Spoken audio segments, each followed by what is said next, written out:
Hi everybody, welcome to Missy's Imaginings. Last time when we opened all the little bags, the little mini fashion surprise bags, I had a lot of fun. And I really liked the little bag because I got two of the same one, but they were so small. They were very small. So if you have 1/6 scale dolls, they would work really well. And maybe quarter scale, they might be okay. But I thought, what about the tall people? They need something too. So I thought today what we're going to do is we're going to open some of Missy's mini bags. So I won't say the whole name because, you know, it's trademarked and everything. So I have them all packaged here. And of course they're not a surprise to me because I made them, but they'll be a surprise to you and we can unbox them and see what you think. So I will say that I was inspired by some bags that I've seen on fashion ads or on the internet in other things or on YouTube. But that being said, I took the inspiration and all the patterns I did make from scratch. I did get out a ruler and my T-square and a piece of paper and a pencil, and I made the patterns. So these patterns are going to be available on the website, and you can take a look at those and see if you want to try to make some of these. And we'll open all these up, and then I will follow with a little bit of drawing out the patterns and sewing a few of them. So if you like that kind of thing, you can stick around and watch that. And if that's not your thing, you just want to see what the bags look like, then when we're done opening, you can take off and we'll say see you later. So here we go. These are kind of mixed up in that these three, I don't remember which box has what. I do remember these. I'm going to save this one for last, and because they're different boxes. So we'll start with the white ones in any order, and my daughter Savannah is our camera assistant today. Hi, Savannah. So Savannah, do you think we should do 1, 2, 3, or 4 first? 4. 4. Okay, so we'll look at this one first. So this actually was a box for a cup, I think, a mug. So we will open it up and see what's inside. And is the lighting okay?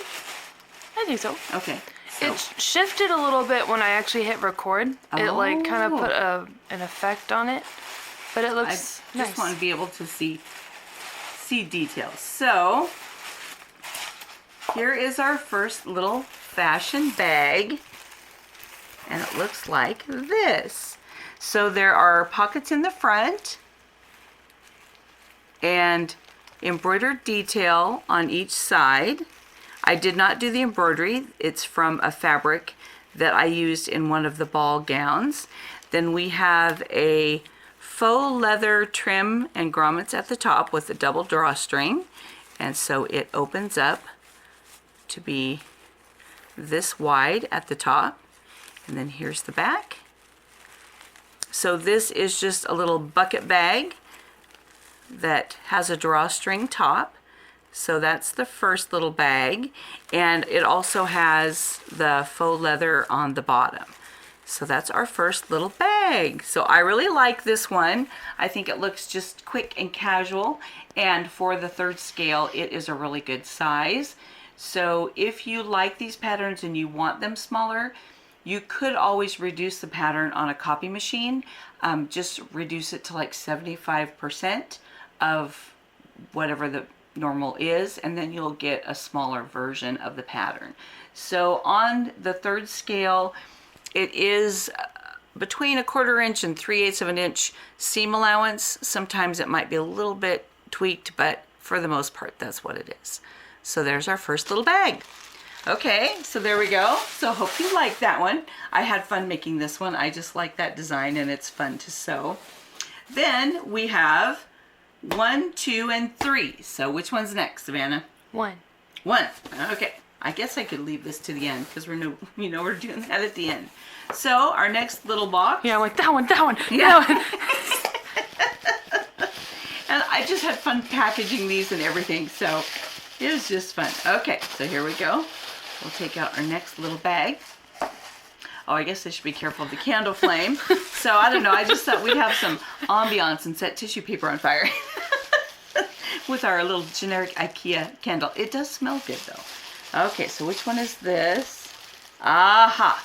All right. This is our little purple ruffle bag. So it is gathered at the top edge and in the center of the bottom to give it some ruffles.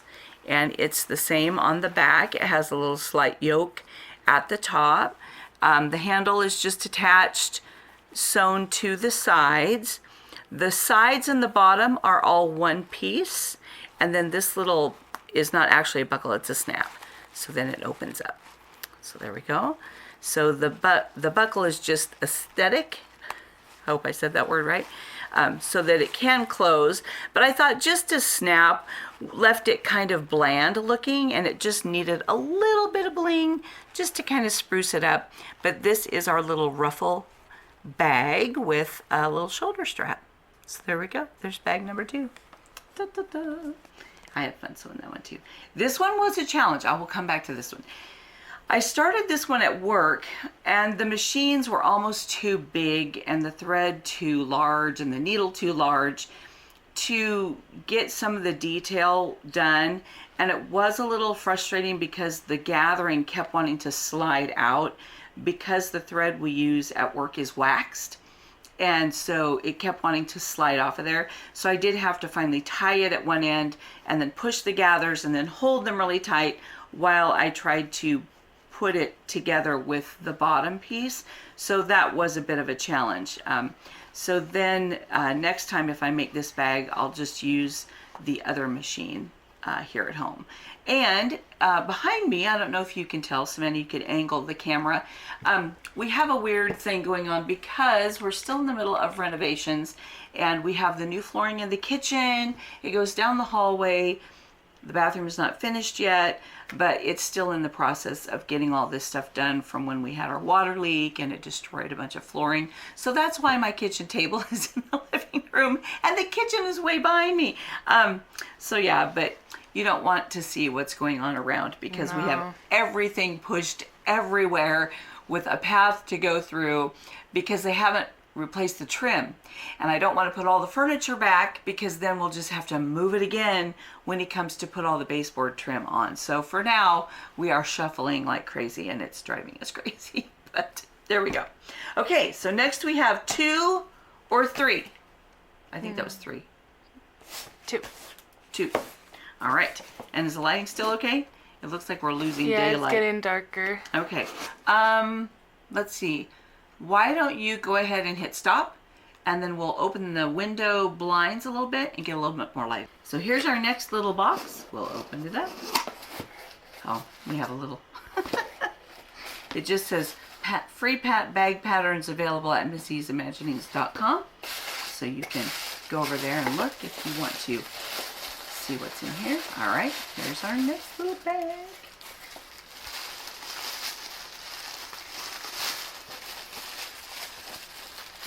Alright, and here we have just a classic little purse-shaped bag, just the little trapezoid classic shape.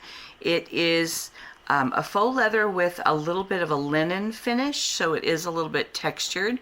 Then it has some lace embroidery on it that goes a little bit down over the bottom and then over the top there, and then the back just looks like this.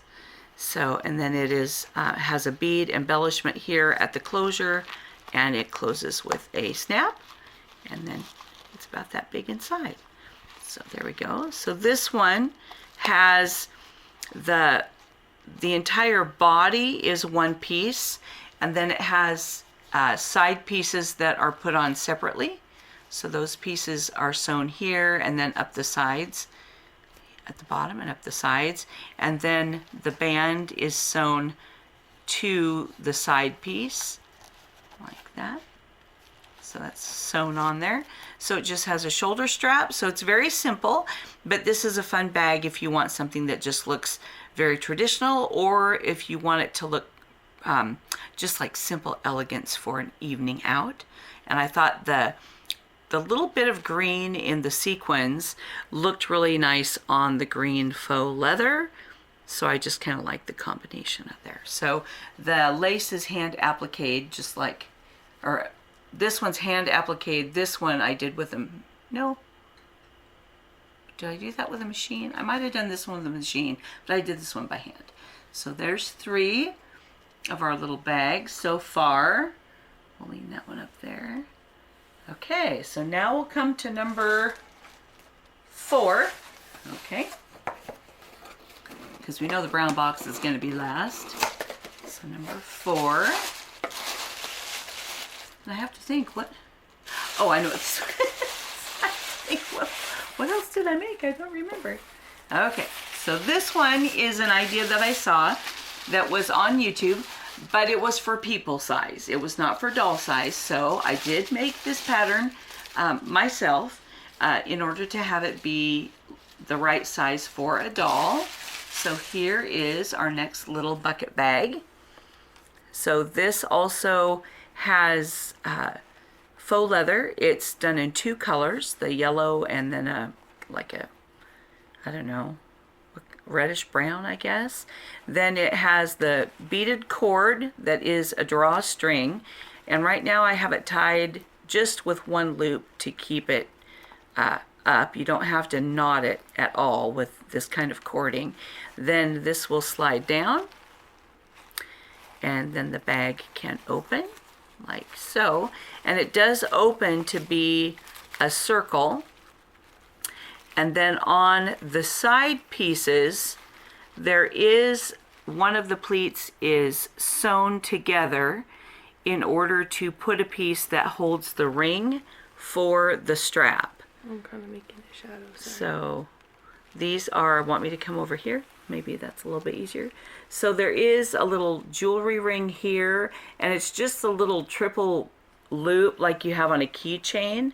So you can just loop it around to put it in place. And then all these holes in the bag do have grommets. These are little tiny eyelets, I guess. They don't have a back on them anyway. And I set these with a crocodile. Then this piece and the piece on the front is actually folded at the top so that it's the same on the inside to fold over and so on. But I thought this was a really cute bag idea, and so I wanted to try it. But the pattern and the person who posted it, it is a free pattern on the website, but it is for people. It's not for doll size. So though it was not my original design, it is my own pattern in order to have it be the right size for a doll. I did not print the maker's pattern and then reduce it. I just made my own. And then the bottom has oval for bottom on to sit there. So there we go. So there is a little bucket bag, and this one was fun to make, but all you have to do is just kind of loop it once, and then that'll kind of give it enough grip. These handles, if I do another one, I will use a thicker vinyl that I have, or put a light cardboard lining, because they are kind of floppy, as you can tell right here. They kind of flop, where it would be better if they were more stiff. I think that would help the bag stand up a little bit better if these were stiffer. But we live and learn as we experiment. And then this little strap is just a little optional shoulder strap. So there we go. So there's our little dual color bucket bag. So we'll set that over there. Okay, and now for our last one. This one was fun and inspired by one of our favorite fellas who made a bag and sold them, and I was very sad that I could never get one because they sold out so fast. And then my other daughter, Maddie, she found a smaller version online so that I could still have the same shape, and she got me the accessory to go with it. So this little bag was fun. This is probably the most detailed of the 5. So let's see here. Okay, and I gotta turn around. So this is, ta-da, a little Boston bag with a scarf attached. So it has the two little loop handles that have a cord inside to give them that rounded look.